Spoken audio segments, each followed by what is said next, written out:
SVR న్యూస్కి స్వాగతం. ఈరోజు వార్తల్లోని ముఖ్యాంశాలు. గ్రామాల్లో తెలుగుదేశం పార్టీ నాయకుల అరాచకం, ఎమ్మెల్యే బొల్ల.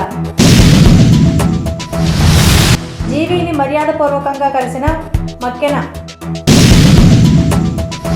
తెలుగుదేశం పార్టీ పల్నాడు జిల్లా అధ్యక్షులు మాజీ శాసనసభ్యులు జీవి ఆంజనేయులు నివాసంలో మర్యాదపూర్వకంగా వచ్చి కలిసిన మాజీ శాసనసభ్యులు మక్కెన మల్లికార్జునరావు వారిని సాధారణంగా ఆహ్వానించి దుస్సాలువా పూలమాలలతో ఘనంగా సత్కరించి మిఠాయిలు పంచిన జీవి ఆంజనేయులు. అనంతరం ఇరువురు విలేకరుల సమావేశంలో మాట్లాడారు. ఈ సందర్భంగా మక్కెన మాట్లాడుతూ అధికార వైఎస్ఆర్ కాంగ్రెస్ పార్టీకి రాజీనామా చేసినట్లు ప్రకటించారు. వైఎస్ఆర్ కాంగ్రెస్ పార్టీలో నాయకులతో పాటు కార్యకర్తలకు కూడా సరైన ప్రాధాన్యత ఉండదని, స్థానిక శాసనసభ్యులు బొల్లా బ్రహ్మనాయుడు అహంకార ధోరణి, నాయకులతో పాటు కార్యకర్తలను తక్కువ చేసి మాట్లాడడం వారి నైజమని, తన వల్లే వినికొండ నియోజకవర్గం అభివృద్ధి చెందిందని, ఇప్పటి వరకు చేసిన ఏ శాసనసభ్యులు అభివృద్ధి చేయలేదని మిడిమిడి జ్ఞానంతో మాట్లాడుతున్నారని అన్నారు. ఇంతకుముందే నియోజకవర్గంలో తాను చేసిన అభివృద్ధి ఫోటోలతో సహా ఆధారాలు చూపించడం జరిగిందని అన్నారు. గతంలో పనిచేసిన శాసనసభ్యులు జీవి ఆంజనేయులతో పాటు డాక్టర్ యలమందరావు, నన్నపనేని రాజకుమారిలతో పాటుగా మిగతా శాసనసభ్యులు కూడా వారి పరిధిలోని నియోజకవర్గాన్ని ఎంతో అభివృద్ధి చేశారని అన్నారు. నేటి శాసనసభ్యుడు రేపు మాజీ కాక తప్పదని, అది మర్చిపోకూడదని అన్నారు. ఒక ఉన్నతమైన స్థానంలో ఉండి మాజీ శాసనసభ్యులను తక్కువ చేసి అవమానకరంగా మాట్లాడడం సరైన పద్ధతి కాదని అన్నారు. చాలా మంచి రోజు. ఈ సందర్భంగా నేను మరి మా మిత్ర బృందం అందరూ కూడా తెలుగుదేశంలో పార్టీలో చేరటానికి జీవి ఆంజనేయులు గారి నాయకత్వంలో చేరే నిర్ణయాన్ని ప్రకటించడానికి ఈ రోజున పల్నాడు జిల్లా అధ్యక్షులు ఆంజనేయులు గారి ఆఫీసుకు రావడం జరిగింది. ఈ సందర్భంగా త్వరలోనే ఆంజనేయులు గారి నేతృత్వంలో పార్లమెంటు సభ్యులు లావు శ్రీకృష్ణదేవరాయలు గారు, నేను, మా మిత్ర బృందం అందరం కూడా అతి త్వరలో గౌరవ పెద్దలు మాజీ ముఖ్యమంత్రి వర్యులు నారా చంద్రబాబు నాయుడు గారి సమక్షంలో, ఆంజనేయులు గారి సమక్షంలో మేమందరం కూడా తెలుగుదేశం పార్టీలో చేరేదానికి నిర్ణయించుకున్నామని ఈ సందర్భంగా తెలియజేస్తున్నాను.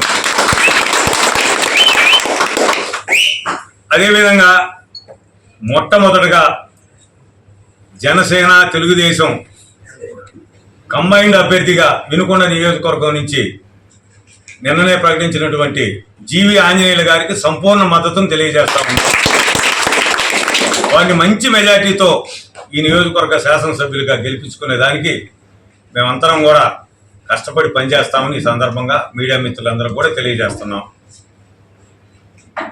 మరి ఈ సందర్భంగా మీ అందరూ కూడా మనవి చేసేది, ఈ రోజున ఈ పార్టీలో మేము రావడానికి ఉన్నటువంటి ఆవశ్యకతను కూడా మీ అందరూ కూడా వివరించాల్సిన బాధ్యత నా మీద ఉంది. మొట్టమొదటి నుంచి కూడా కాంగ్రెస్ పార్టీలో ఉంటూ కాంగ్రెస్ పార్టీ ద్వారా వివిధ పదవుల్ని సర్పంచ్ నుంచి ఎమ్మెల్యే వరకు కూడా అనుభవించడం జరిగింది. జిల్లా అధ్యక్షుడిగా కూడా ఇటు ఆంజనేయులు గారు తెలుగుదేశం అనుకుంటే, నేను కాంగ్రెస్ తరఫున 7 సంవత్సరాల పాటు జిల్లా అధ్యక్షుడిగా పనిచేశాం. మరి ఆ విధంగా జిల్లా స్థాయిలో పనిచేసినటువంటి మేము అనివార్య పరిస్థితుల్లో 2019లో వైసీపీలో రావడం జరిగింది. ఈ 5 సంవత్సరాల కాలంలో కూడా మరి వైసీపీలో ఉంటూ కొనసాగుతూ ఈ రోజున మళ్ళా ఎన్నికల సమయం ముందు మేము తెలుగుదేశంలో రావాల్సినటువంటి ఆవశ్యకత ఏర్పడింది. దానికి ఒకే ఒక కారణం, దయచేసి ఇదందరూ కూడా వినాలి. ఎందుకంటే ఇప్పుడు ఉన్నటువంటి శాసనసభ్యుడు ప్రస్తుతం ఉన్నటువంటి బొల్లా బ్రహ్మనాయుడు గారు ఈ 5 సంవత్సరాల కాలంలో చేసినటువంటి దమనకాండ, లా అండ్ ఆర్డర్ ఫెయిల్యూరు, దురుస్తుతనం, తప్పుడు కేసులు పెట్టించడం, రైతు నాయకుడైనటువంటి సొసైటీ మాజీ అధ్యక్షుడైనటువంటి గడుపు నరేంద్ర గారిని అన్యాయంగా కేసులో పెట్టి 15 రోజుల పాటు సంక్రాంతి పండుగ సందర్భంలో మరి ఆయన అక్రమ కేసు పెట్టించినటువంటి దాన్ని నేను ఆ రోజునే ఖండించి, ఈ రోజు కాదు, ఆ రోజునే ముఖ్యమంత్రి దృష్టికి తీసుకెళ్ళాను. ఆ జైల్లో పెట్టించినటువంటి సంఘటనలో మేము ఎంపీ గారి కలిసి మరి అక్కడ ఉన్నటువంటి సిఐని కూడా దర్యాప్తు జరిపి సస్పెండ్ చేయించడం జరిగింది. ఆ తదుపరి మరలా ఈ ఎమ్మెల్యే గారు అతనికి పోస్టింగ్ తీసుకొచ్చి పందానికి ఇదే నియోజకవర్గంలో తప్పు చేసినటువంటి వ్యక్తిని కూడా మరలా తీసుకొచ్చినటువంటి పరిస్థితి ఉంది. అదేవిధంగా ఒక గౌరవనీయుడైనటువంటి ఒక డాక్టర్ లతీష్ రెడ్డిని మాచర్లలో మా అందరి సమక్షంలో మంత్రి, ఎమ్మెల్యే, ఎంపీ, ఎమ్మెల్సీ అందరి సమక్షంలో కూడా దుర్భాషలు ఆడటం జరిగింది. అది కూడా పైకి తీసుకెళ్ళడం జరిగింది. దాని మీద ఏ విధమైన ఇది లేదు. పైగా నేను ఒకటే విషయాన్ని మనవి చేస్తున్నా, మాట్లాడితే నేను తప్ప ఈ నియోజకవర్గానికి ఎవరు అభివృద్ధి చేయలేదని నోటి దురుస్థానంతో మాట్లాడినటువంటి వాస్తవాన్ని గత 4 సంవత్సరాల నుంచి అందరం చూస్తా ఉన్నాం. నేను అనేక సందర్భాల్లో వ్యక్తిగతంగా కూడా చెప్పాను, నువ్వు 10వ శాసనసభ్యుడివి, 10 మంది అభివృద్ధి చేశారు. నీ ముందున్నటువంటి ఆంజనేయులు గారు చేశారు, ఆ ముందున్నటువంటి నేను చేశాను, నా ముందున్నటువంటి యలబందరావు గారు చేశారు, కుల్కుల వెంకటశివ గారు చేశారు. ఈ విధంగా అందరం చేస్తేనే ఇది అయిందయ్యా, నువ్వు ఒక్కరు చేసింది కాదు.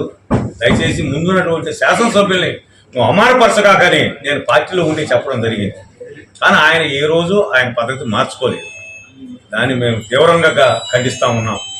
ఈ విధంగా నేను తప్ప ఎవరు చేయలేదనేది దాన్ని ప్రజలందరూ కూడా, నేను ఈ పార్టీలోకి రాకముందే మా హయాంలో ఏం జరిగింది, లేకపోతే అంతకుముందు ఏం జరిగిందని వివరణతో మీ అందరూ కూడా చూపించడం జరిగింది. వినుకొండ వార్డ్ స్కీమ్కి సంబంధించి కానీ, వినుకొండ మున్సిపాలిటీకి సంబంధించి కానీ, నియోజకవర్గంలో సంబంధించినటువంటి నువ్వు చేసిన అవినీతి, ఇసుక దోచుకున్నావు, బెల్ట్ షాపులు అమ్మించి ఎక్కువ రేటు, ఎంఆర్పీ రేట్ల కంటే ఎక్కువ అమ్మించి ఎక్సైజ్ అధికారులు పెట్టి దోచుకుంటున్నావు. పేదలకు ఇచ్చే బియ్యాన్ని, 10 రూపాయలకి ఇచ్చే బియ్యాన్ని కూడా పేదల దగ్గర కొని నీ యంత్రాంగాన్ని పెట్టి ఈరోజు 1000 టన్నులు ప్రతి సంవత్సరం అన్ని అవినీతితో కోట్లు సంపాదించుకుంటున్నావు. ప్రభుత్వ భూములు కబ్జా చేశావు. నువ్వు అవినీతి చేసి వినుకొండ ప్రజల్ని మోసం చేశావు. ఖచ్చితంగా మోసాన్ని ఎంక్వైరీ చేయించి నిగ్గుదేల్చి ఎన్ని కోట్లు నువ్వు దోచుకున్నావో కూడా నిగ్గుదేల్చి నిన్ను జైలుకు పంపడం ఖాయం. వినుకొండ ప్రజలకి నేను ఎంతో రుణపడి ఉన్నా. ఈసారి నన్ను 3వ ప్రజలు నన్ను గెలిపించబోతున్నారు. మక్కన మల్లికార్జున లాంటి వాళ్ళు ఈరోజు వైఎస్ఆర్ పార్టీలో చాలా బలమైన నాయకుడు మక్కన మల్లికార్జున. అలాంటి వ్యక్తి వాళ్ళ టీం అందరినీ తీసుకొని చాలా మందితో పెద్ద ఎత్తున ఈరోజు తెలుగుదేశం పార్టీలో చేరటం నాకు అంత సంతోషంగా ఉంది. ఈ రోజు తెలుగుదేశం ఇంకా బలపడింది మక్కన మల్లికార్జున గారి టీం రావటం వల్ల. తప్పనిసరిగా మేమందరం కలిసి పనిచేస్తాం, ఈ నియోజకవర్గాన్ని అభివృద్ధి చేస్తాం. గుండ్లకమ్మ వాగు మీద ఆయన డ్యామ్ అని చెక్కు డ్యాములు కట్టలేపాడు బొల్లా బ్రహ్మనాయుడు. నేను వినుకొండ ప్రజలకు మాటిస్తున్నా, మేమందరం కలిసి నియోజకవర్గాన్ని అభివృద్ధి చేస్తాం. గుండ్లకమ్మ వాగు మీద ఇంజనీర్లు పిలిపించి అవసరమైన ఎక్కడెక్కడ అవసరమో అక్కడ చెక్ డ్యాములు నిర్మించి రైతాంగానికి, ప్రజలకు, మంచినీళ్ళకి ఉపయోగపడే విధంగా చేస్తా. వినుకొండ ఖచ్చితంగా చంద్రబాబు గారి సహకారంతో ఒక గవర్నమెంట్ ఇంజనీరింగ్ కాలేజ్ కానీ, అగ్రికల్చర్ కాలేజ్ కానీ వినుకొండకి సాధిస్తా. అట్లాగే వినుకొండకి నా టైంలో మంచినీళ్ళ నిధులు తీసుకొచ్చా. ప్రాజెక్ట్ రిపోర్ట్ తయారు చేయించి టౌన్ కు 159 కోట్ల నిధులు తీసుకొచ్చా. పల్నాడు వాటర్ గ్రిడ్కి 640 కోట్ల నిధులు తీసుకొస్తే అందులో 259 కోట్లు వినుకొండ నియోజకవర్గంలో గ్రామాలకి అన్నిటికీ ఇంటింటికి ట్యాప్ వేసి మంచినీళ్ళు ఇవ్వడానికి ఆ రోజు నేను నిధులు తీసుకొచ్చా. టెండర్ భాగం పనులు ప్రారంభించారు ఆ రోజు. ఈ ప్రభుత్వం వచ్చిన కాంట్రాక్టర్ మార్చి కనీసం నేను కష్టపడి ప్రాజెక్ట్ రిపోర్ట్ తయారు చేయించి నిధులు తీసుకొస్తే పల్లెటూర్లకి 259 కోట్లు, టౌన్ కి 159 కోట్లు, డ్రింకింగ్ వాటర్ శాశ్వత మంచినీటి పథకానికి నేను నిధులు తీసుకొస్తే కష్టపడి దాన్ని బూడిదలో పోసిన పన్నీరు చేశాడు బొల్లా బ్రహ్మనాయుడు. కనీసం ఆ నిధులు ఖర్చు పెట్టడానికి ఏం రోగం? నిధులు తీసుకురావడం కష్టం, ప్రాజెక్ట్ రిపోర్ట్ తయారు చేయించడం కష్టం. మరి చంద్రబాబు గారి సహకారంతో ఇవన్నీ నేను చేస్తే చేతికొచ్చిన నిధుల్ని ఖర్చు పెట్టి ప్రజలకు నీళ్ళు ఇవ్వడానికి ఏం రాగం? ఈరోజు ఆ పని కూడా చేయలేపాడు. వచ్చిన నిధులు, తీసుకొచ్చిన నిధులు బురదలో పోశాడు ఈ బొల్లా బ్రహ్మనాయుడు. ఖచ్చితంగా మళ్ళీ చంద్రబాబు గారి సహకారంతో లోకేష్ గారు శిలాఫలకం వేసి హామీ ఇచ్చారు. మాకు వరకపిడి శిల ప్రాజెక్టు సాధిస్తాం. ఇంటింటికి మంచినీళ్ళు ఇచ్చి ఫేజ్ 1లోనే ఇంటింటికి మంచినీళ్ళు ఇచ్చి ప్రజలు రుణం తీర్చుకుంటా. ఏదైతే హామీ ఇచ్చానది కట్టుబడి ఉంటా, పూర్తి చేస్తా. వినుకొండ టౌన్ కి ఆ రోజు నా కళ శంకుస్థాపన చేశాం. ఇక్కడ ఎన్ఎస్పి స్థలం ఆ రోజు 22 ఎకరాలు. ఇది వినుకొండ పట్టణానికి హార్ట్ ఆఫ్ ది టౌన్. ఇక్కడ బాగా డెవలప్ చేయాలి, వినుకొండ ప్రాంత ప్రజలందరికీ ఉపయోగపడేది చేయాలి, ఈ నియోజకవర్గ ప్రజలందరికీ అని చెప్పేసి ఈ ఎన్ఎస్పి స్థలం కష్టపడి నేను తీసుకొచ్చా. దాన్ని ఈరోజు అభివృద్ధి చేయకుండా వదిలేశాడు బొల్లా బ్రహ్మనాయుడు. ఖచ్చితంగా రేపు తెలుగుదేశం పాలన రాబోతుంది, జనసేన తెలుగుదేశం ప్రభుత్వం వస్తుంది. అప్పుడు ఈ ఎన్ఎస్పి సైట్ లో చక్కగా పార్క్ కడతాం, అక్కడ ఒక స్విమ్మింగ్ పూల్ తీసుకొస్తాం, అట్లాగే ఒక పెద్ద స్టేడియం తీసుకొస్తాం. ఈరోజు మనం వినుకొండకు ఒక స్టేడియం లేదు, ఒక మంచి పార్క్ లేదు. ఖచ్చితంగా ఒక షాదీఖానా, మంచి షాదీఖానా లేదు, చిన్న షాదీఖానా ఉంది. ఖచ్చితంగా రేపు ఒక పెద్ద షాదీఖానా నిర్మాణాన్ని పూర్తి చేస్తాం. ఎన్ఎస్పి సైట్ లో ఒక మంచి పార్క్ కట్టి చుట్టూరు షాపింగ్ కాంప్లెక్స్ కడతాం, ఒక మంచి స్టేడియం కట్టి చుట్టూరు ఒక షాపింగ్ కాంప్లెక్స్ కడతాం. ఆ విధంగా వినుకొండ ఒక టీటీడీ కళ్యాణ మండపం తీసుకొస్తా, ఒక మంచి బీసీ భవన్ నిర్మిస్తా. ఆ విధంగా వినుకొండ పట్టణాన్ని ఒక ఆదర్శంగా తీర్చిదిద్దుతాను. కొండ మీద ఉన్న రామలింగేశ్వర స్వామి గుడి కూడా అది పూర్తిగా కంప్లీట్ చేసి ప్రజల రుణం తీర్చుకుంటానని ఈ సందర్భంగా నేను ప్రజలకు మాటిస్తున్నా. నూజెండ్ల మండలం పాత కొత్తపాలెం గ్రామంలో వైఎస్ఆర్ కాంగ్రెస్ పార్టీ సానుభూతి పరుడు అయిన అమర రమేష్ పొలం పనికి వెళ్లి వస్తుండగా కాపు కాసి గ్రామ తెలుగుదేశం పార్టీ నాయకులు దాడి చేశారు. ట్రాక్టర్పై వస్తుంటే కారం కొట్టి గొడ్డలి, గుణపం లాంటి మారణాయుధాలతో దాడి చేసి తీవ్రంగా గాయపరిచారు. బాధితుడి తలకి తీవ్రంగా గాయం కాగా తీవ్ర రక్తస్రావంతో పాటు చేతులను విరిచేశారు. అలాగే వారి వీపుపై అనేక గాయాలు కావడంతో బాధితుడిని గ్రామ ప్రజలు వినుకొండ పట్టణంలోని ప్రభుత్వ వైద్యశాలకు తరలించారు. వినుకొండ వైద్యశాలలో చికిత్స పొందుతున్న బాధితుడు అమరార్ రమేష్ శాసనసభ్యులు బొల్లా బ్రహ్మనాయుడు పరామర్శించారు. బాధితుడు శాసనసభ్యులు బొల్లా బ్రహ్మనాయుడికి మద్దతుగా వైఎస్ఆర్ కాంగ్రెస్ పార్టీలో తిరుగుతున్నాడని, తెలుగుదేశం పార్టీ నాయకులు నాపై కక్ష కట్టి ఈ దారుణానికి పాల్పడ్డారని, అలాగే ఇక నుంచి అయినా పార్టీ కార్యక్రమాలకు దూరంగా ఉండాలని హెచ్చరించారని శాసనసభ్యులు వారు వాపోయారు. ఈ సందర్భంగా శాసనసభ్యులు బొల్లా బ్రహ్మనాయుడు మీడియాతో మాట్లాడుతూ తెలుగుదేశం పార్టీ నాయకుల అరాచకాలు రోజురోజుకి మితిమీరిపోతున్నాయని, అందుకు ఇదే నిదర్శనమని, తమ పార్టీ సానుభూతి పరుడు అయిన అమరార్ రమేష్ను గొడ్డలి, గుణపం లాంటి మారణాయుధాలతో దాడి చేసి తీవ్రంగా గాయపరచడంతో అతని పరిస్థితి విషమంగా ఉందని, మెరుగైన వైద్యం కోసం గుంటూరు ప్రభుత్వ వైద్యశాలకు బాధితుడిని తరలించాలని వైద్యులు సూచించారని తెలిపారు. తెలుగుదేశం పార్టీకి సంబంధించినటువంటి ఒక కుట్రపూరితంగా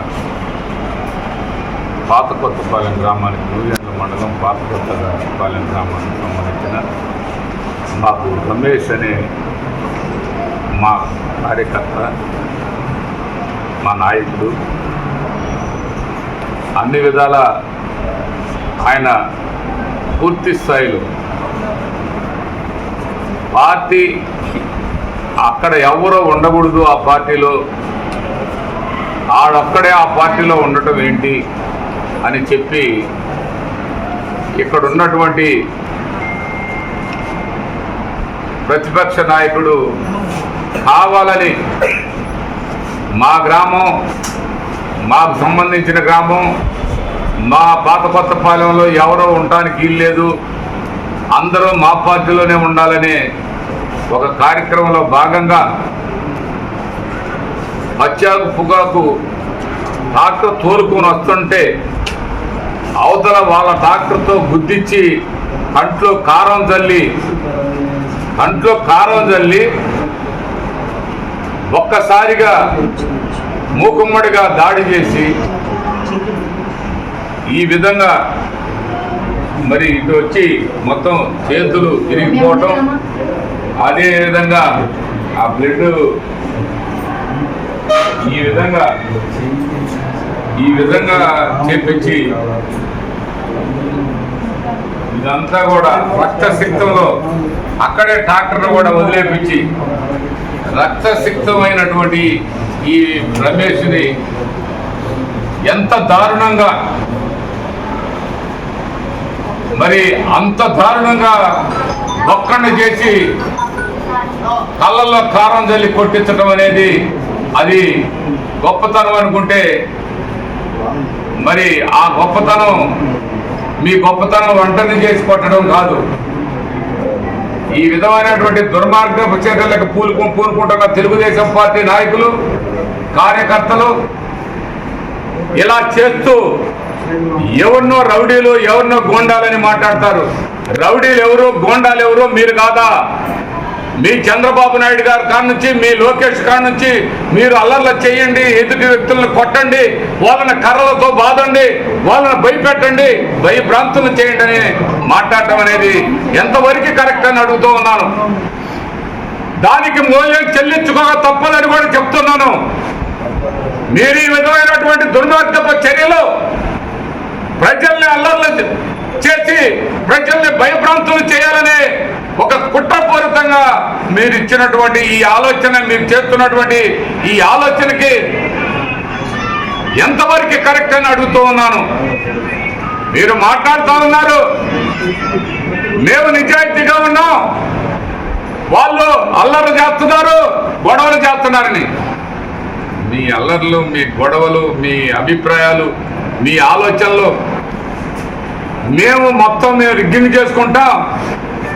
ఆ ఊర్లో రమేష్ లేకపోతే మొత్తం రిగ్గింగ్ చేసుకుంటాం అనే ఆలోచనతో చేసినటువంటి ఈ పనులకి పూర్తి స్థాయిలో అన్ని విధాల చట్టపరమైన చర్యలు తీసుకోవాలి.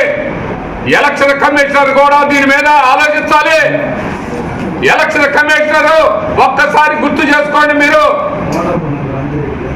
ఆ ఊర్లో వాళ్ళు రివ్యూ చేసుకోవాలని. అదేవిధంగా గురప్పనాయుడుపల్లిలో కూడా అదే ప్లాన్ చేస్తున్నారు. అదేవిధంగా అన్నారంలో అదే ప్లాన్ చేస్తున్నారు. అదే ముత్తరాజుపాలెంలో అదే ప్లాన్ చేస్తున్నారు. అదే కమ్మవారిపాలెంలో అదే ప్లాన్ చేస్తున్నారు. ఇలా ప్లాన్లు చేసుకుంటూ భయభ్రాంతులు చేసి మీరు లబ్ధి పొందాలనుకుంటే అది ఎంత మాత్రం ఈ ఎలక్షన్ కమిషనరు వాళ్ళకు సంబంధించిన అటువంటి యంత్రాంగం మరి ఏం సోద్యం చూస్తా ఉంటే సాధ్యపడేది కాదని ఇది ఎలక్షన్ కమిషనర్ కూడా మేము ఫిర్యాదు చేస్తామని ఈ సందర్భంగా తెలియపరుస్తున్నాం. వినుకొండ పట్టణం స్టేట్ బ్యాంక్ దగ్గర నూతనంగా ఏర్పాటు చేసినటువంటి హలో ఐస్ క్రీమ్ పార్లర్ను తెలుగుదేశం పార్టీ అధ్యక్షులు వినుకొండ మాజీ శాసనసభ్యులు జీవి ఆంజనేయులు, మక్కెన మల్లికార్జునరావు, నాగశ్రీను రాయల్ చేతుల మీదుగా ప్రారంభించారు. నాణ్యతా ప్రమాణాలు పాటిస్తూ ప్రజల ఆదరణ చూరగనాలని ఆకాంక్షించారు. అనంతరం నిర్వాహకులు జీవి ఆంజనేయులను దుస్సాలువాతో ఘనంగా సత్కరించారు.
జరుగుతున్న రైతు ఉద్యమానికి సంఘీభావంగా రైతు కార్మిక సంఘాల సమన్వయ సమితి దేశవ్యాప్త మేరకు పల్నాడు జిల్లా కేంద్రమైన నర్సరావుపేట పట్టణంలో అఖిల భారత రైతు కార్మిక ప్రజా సంఘాల ఆధ్వర్యంలో గాంధీ పార్క్ నుండి అంబేద్కర్ విగ్రహం వరకు ర్యాలీ నిర్వహించారు. ర్యాలీలో కేంద్ర ప్రభుత్వ రైతు కార్మిక వ్యతిరేక విధానాలను నిరసనగా నినాదాలు చేశారు. కేంద్ర ప్రభుత్వ నిరంకుశ వైఖరికి నిరసనగా జాతీయ రైతు సంఘాలు, కార్మిక సంఘాలు ఇచ్చిన పిలుపులో భాగంగా ఈరోజు దేశవ్యాప్తంగా నిరసన కార్యక్రమాన్ని నిర్వహించడం జరిగింది. అందులో భాగంగా మన పల్నాడు జిల్లా నర్సరావుపేటలో ఈరోజు అఖిలపక్ష రైతు కార్మిక సంఘాల ప్రజా సంఘాల ఆధ్వర్యంలో ఈరోజు నర్సరావుపేట కేంద్రంలో మనం ఈరోజు ఈ నిరసన కార్యక్రమం నిర్వహించుకోవాల్సి వస్తుంది. ఎందుకు ఈ నిరసన కార్యక్రమం నిర్వహించుకోవాల్సి వస్తుంది? కేంద్ర ప్రభుత్వంలో నరేంద్ర మోడీ గారు గద్దెనెక్కక ముందు 2014 సంవత్సరంలో ప్రతిపక్ష నాయకుడిగా ఆయన ప్రధానమంత్రి అభ్యర్థిగా ఏమి హామీ ఇచ్చాడు? 100 రోజుల్లో నల్లధనాన్ని వెనక్కి తీసుకొస్తారు, 1,00,000 కోట్ల నల్లధనాన్ని అన్నాడు. 1,00,000 కోట్ల నల్లధనాన్ని వెనక్కి తీసుకొచ్చాడా? ప్రతి ఒక్క పేదవాడి ఖాతాలో 15 లక్షల రూపాయలు జమ చేస్తాను అని చెప్పాడు. చేశాడా? రైతుల ఆదాయాన్ని రెట్టింపు చేస్తానని చెప్పాడు. చేశాడా? చేయలేదు. అదేవిధంగా మన దేశంలో నిరుద్యోగం ఎక్కువగా ఉంది, నిరుద్యోగాన్ని పారదోలుతాను, ప్రతి సంవత్సరం 2 కోట్ల ఉద్యోగాలు ఇస్తాడు. ఇచ్చాడా? ఇవ్వల. అనేక కళ్ళబొల్లి వాగ్దానాలు చేశాడు. మన రాష్ట్రానికైతే కాంగ్రెస్ పార్టీ ద్రోహం చేసింది. 5 సంవత్సరాలు ప్రత్యేక హోదా సరిపోదు, 10 సంవత్సరాలు ప్రత్యేక హోదా కావాల్సిందే. రాజధానికి ఢిల్లీ రాజధాని పెట్టుకోవడానికి నిలుస్తా ఉన్నాడు. రాజధాని ఇవ్వాల. ప్రత్యేక హోదా ఇస్తా ఉన్నాడు. ప్రత్యేక హోదా ఇలా. వెనుకబడ్డ రాయలసీమ, ఉత్తరాంధ్ర జిల్లాలకు ప్రత్యేక ప్యాకేజీ ఇస్తా ఉన్నాడు. ప్యాకేజీలు ఇవ్వాల. మన విశాఖ రైల్వే జోన్కి నిధులు ఇస్తా ఉన్నాడు. కడప ఉక్కు ఫ్యాక్టరీకి నిధులు ఇస్తా ఉన్నాడు. అదేవిధంగా పోలవరం ప్రాజెక్టుకి జాతీయ హోదా కల్పించి నిధులు ఇస్తా ఉన్నాడు. గొల్లాపల్లిలో ఎస్వి చారిటీ ఆధ్వర్యంలో 69వ రోజు నిత్య అన్నదాన కార్యక్రమం చేపట్టారు. అత్తులూరి తారక్ కుమారుడు అభయరామ్ చౌదరి పుట్టినరోజు సందర్భంగా ఎస్వి చారిటీ ఆధ్వర్యంలో నిత్య అన్నదానం ఏర్పాటు చేశారు. ఈ సందర్భంగా చారిటీ చైర్మన్ పోకా వెంకట్రావు మాట్లాడుతూ, బొల్లాపల్లి మండల పేద ప్రజల కోసం జీవి ఆంజనేయులు గారి సూచనలతో ఆయన సానుభూతిగా జీవి అడుగుజాడల్లో నేను నిత్య అన్నదానం మండలంలో ప్రతి గ్రామంలో మెడికల్ క్యాంప్ ఏర్పాటు చేయనున్నట్లు తెలిపారు.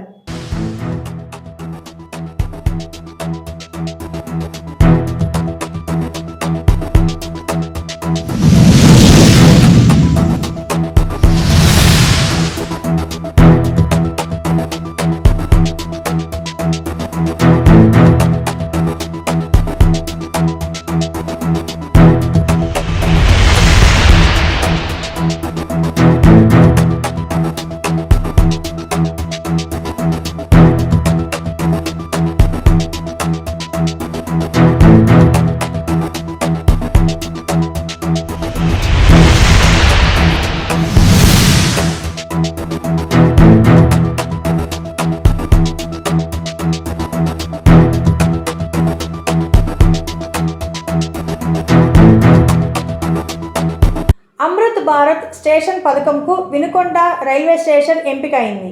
ఇటీవల ప్రవేశపెట్టిన అమృత్ భారత్ స్టేషన్ పథకం భారతీయ రైల్వే నెట్వర్క్ అంతటా రైల్వే స్టేషన్లను మెరుగుపరచడం, ఆధునీకరించడం లక్ష్యంగా పెట్టుకుంది. ఈ పథకం ప్రస్తుతం భారతీయ రైల్వే వ్యవస్థలో మొత్తం 1275 స్టేషన్లను అప్గ్రేడ్ చేయడానికి మరియు ఆధునీకరించడానికి ఉద్దేశించబడింది. మరియు 1500 ఆర్ఓబీలు మరియు ఆర్యూబీలను ప్రధానమంత్రి నరేంద్ర మోడీ సోమవారం వర్చువల్గా ప్రారంభించారు. ఈ కార్యక్రమంలో భాగంగా వినుకొండ పట్టణం రైల్వే స్టేషన్ ఎంపికయింది. అమృత్ భారత్ స్టేషన్ పథకం స్టేషన్ల కొనసాగుతున్న అభివృద్ధి కొరకు దీర్ఘకాలిక దృష్టిని కలిగి ఉంది. వివిధ స్టేషన్ల సౌకర్యాలను మెరుగుపరచడానికి మాస్టర్ ప్లాన్ను రూపొందించడం మరియు వాటిని దశలవారీగా అమలు చేయడం, రీసర్వేలో జరిగిన అవకతవకలు, ఒకరి భూమి మరొకరికి ఎక్కించడానికి వ్యతిరేకిస్తూ ఎంఆర్ఓ ఆఫీస్ వద్ద నిరసన వ్యక్తం చేసిన బాధితులు ప్రజా సంఘాలు స్థానిక వినుకొండ ఎంఆర్ఓ ఆఫీస్ వద్ద నిరసన వ్యక్తం చేసి డిప్యూటీ తహసీల్దార్కి వినతి పత్రం అందజేశారు. మరి అయోధ్య రామిరెడ్డి ఉన్నాడు, ఆయన చిలకలూరుపేట రాజశేఖర్ ఉన్నాడు. మరి దానికి నువ్వేం చెప్తావు? రండి మీ ఇద్దరు ప్రమాణం చేయండి, ఇస్తానని నాకు చెప్పారా లేదా అనేది నేను చేయకపోతే అప్పుడు ఈ ఆంజనేయులు మల్లికార్జున మీరిద్దరు ఆడ కూర్చొని మాట్లాడుతుంటే ఎలా ఉందంటే చాలా సిగ్గుగా ఉంది. రాజకీయాలు ఇలాంటి సిగ్గుమాలిన రాజకీయాలు మాట్లాడతారా అన్నట్టుగా ఉంది. నీకు అసలు ప్రమాణం విలువ అనేది నీకు తెలుసా? నువ్వు మీ అమ్మ మీదనే ఎందరో నాయకుల ముందు ప్రమాణం చేశావు. మొన్న రీసెంట్గా ఇంక నీకు ప్రమాణాలతోటి ఎందుకయ్యా మల్లికార్జున? నీకు ప్రమాణం అంటే ఒక గౌరవం, ప్రమాణం అంటే ఒక విలువ లేదు. నువ్వు నీ ప్రమాణాలతో నాకు అవసరం లేదు, నీతోటి నాకు అవసరం లేదు, నీ మాటలతో నాకు అవసరం లేదు. నువ్వు మాట్లాడిన దానికి నీ ధర్మరాజుని నువ్వు చెప్పిన దానికి నేను చెబుతున్నాను. ఎవడైనా సరే రమ్మను, నీ కృష్ణదేవరాయలు నువ్వు రండి, ఇద్దరు 10 ఇస్తానని అన్నావా లేదా? నేను ఇవ్వలేదు అన్నావని ప్రమాణం చేయమను, నేను చేస్తాను. నువ్వు చెయ్యి. నువ్వు పొద్దున్నే డబ్బులకి నిన్నేకు పంపించింది, నువ్వు చెయ్యి. నువ్వు పద్ధతి నేనేదో నువ్వు ఆయన ఇద్దరు అబ్బో ఈ వినుకొండని ధర్మం 4 పాదాల మీద నడిపించారంట. అబ్బా, ధర్మం ఏమి 4 పాదాల మీద నడిపించావు అయ్యా మల్లికార్జునయ్యా? నువ్వు ధర్మం 4 పాదాల మీద నడిపిస్తే ఈ వినుకొండ నియోజకవర్గం మొత్తం పూర్తి స్థాయిలో చేపల చెరువులన్నీ లాగేసుకొని మొత్తం పూర్తి స్థాయిలో నీ సొంతం చేసుకొని నువ్వు ప్రతి ఒక్కడిని బెదిరించి నువ్వు బెదిరిస్తూ అందరినీ అలా బతికిన నువ్వు రెండోది చెప్పాలి. 2014లో ఇదే ఆంజనేయులు, నీకు ఆంజనేయులకి తేడా ఏముంది? 2014లో ఆంజనేయులు గారు ఎమ్మెల్యే అయ్యారు. నీ చెరువులన్నీ నువ్వు ఒక్కడవే తీసేసుకుంటుంటే ఎందుకు ఆగాడు? అతనికి నీకు వాటా ఉంటేనే కదా, మీ ఇద్దరికి వాటా ఉంటేనే కదయ్యా. మీ ఇద్దరు రాజీగా అప్పుడు మీరు వాటాలో డబ్బులు పంచుకోవడం కుదరక మళ్ళీ నువ్వు ఎత్తుక్కుంటూ మళ్ళీ జగన్మోహన్ రెడ్డి కాడికి పోయావు. నేను పార్టీలోకి రమ్మనం లేదు, ఏనాడు నేను ఆహ్వానించలేదు, నాకు సంబంధమే లేదు. నువ్వు మీరిద్దరు ఆయాలా అనుకొని మళ్ళీ నా కాడికి వాళ్ళ కోబొట్టుగా నా కాడ చేరావు. ఇది వాస్తవం. ఇప్పుడు మరి నువ్వు వచ్చావు, నువ్వు నా పార్టీలో నువ్వు ఇది చేసావు. నీకైనా మన వైఎస్ఆర్ కాంగ్రెస్ పార్టీ నాయకుడికైనా తెలుగుదేశం పార్టీ నాయకుడికైనా ఇంకొకరికైనా మంచి జరగాలన్నదే మా ఉద్దేశం. మంచి జరగాలన్న దాని మీద ఆ చెరువులు ఇది ఏ ఊరి చెరువు ఆ ఊరికే ఉండాలి, ఆ సంపద ఆ చెరువుకే రావాలి, ఆ సంపద ద్వారా ఆ ఊరు అభివృద్ధి కావాలి అని చెప్పాను. ఒప్పుకోండి. ఇవాళ బోండి సంవత్సరానికి 30 లక్షలు ఇస్తున్నారు. ఆ 30 లక్షలు ఊరికి ఖర్చు పెడుతున్నారు. అసలు సభ్యులకి ఏదో 4 లక్షలు 3 లక్షలు సభ్యులు తీసుకుంటున్నారు, 35 గ్రామానికి ఖర్చు పెడుతున్నారు. అదేవిధంగా ముఖ్యలపాడు ఆ ప్రెసిడెంట్ గారు తీసుకుంటే ఆ ప్రెసిడెంట్ గారు ఆ ఊరికి ఖర్చు పెడుతున్నారు, ఆ ఊరికి ఆదాయం వస్తుంది. మరి అదేవిధంగా కొండ్రముట్ల వాళ్ళు ఆ ఊర్లో వాళ్ళు వేసుకున్నారు, ఆ ఊర్లో వాళ్ళే ఊరికి ఆదాయం ఆ ఊరికి వచ్చే విధంగా ఖర్చు పెట్టుకుంటున్నారు. అదేవిధంగా భారతాపురం అదే పరిస్థితి.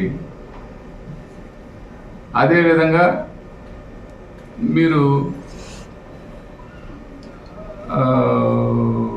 ప్రతి నడిగడ్డ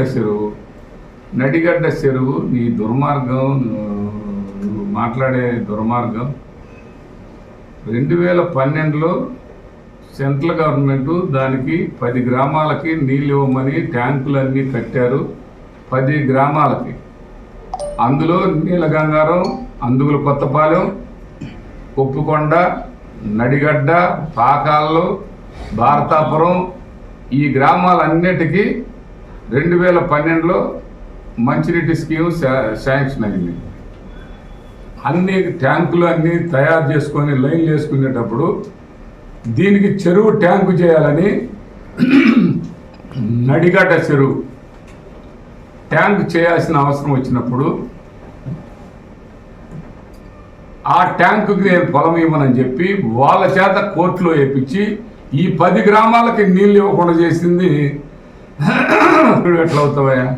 ఈ వార్తలు ఇంతటితో సమాప్తం. తిరిగి రేపటి వార్తల్లో మళ్ళీ కలుద్దాం. అంతవరకు సెలవు. నమస్కారం.